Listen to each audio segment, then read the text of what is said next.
બેટ દ્વારકામાં operation clean Balapar વિસ્તારમાં ગેરકાયદે બાંધકામો પર ફરી વળી રહ્યું છે દાદાનું બુલડોઝર 1000થી વધુ પોલીસના બંદોબસ્ત સાથે મેગા ડિમોલેશન.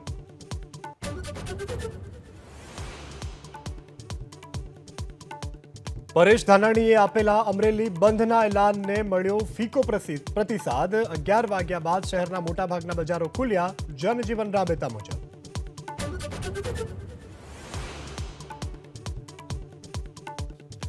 ગોપાલ કંપનીના પેકેટમાં આવતા ગાંઠિયા ખાતા પહેલા સાવધાન. હિંમતનગરના પ્રેમપુરમાં ગાંઠિયાના પેકેટમાંથી મૃત ઉંદર નીકળી આવ્યો.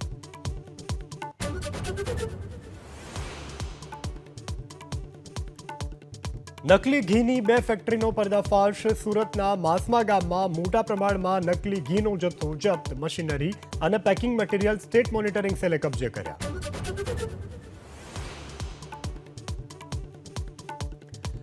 આવકવેરા વિભાગની નકલી ટીમનો પર્દાફાશ. દાહોદમાં 2ની ધરપકડ. 4 ફરાર વેપારીને ત્યાં રેડ સમયે આઈ કાર્ડ માંગતા ગેંગનો ફૂટ્યો ભાંડો.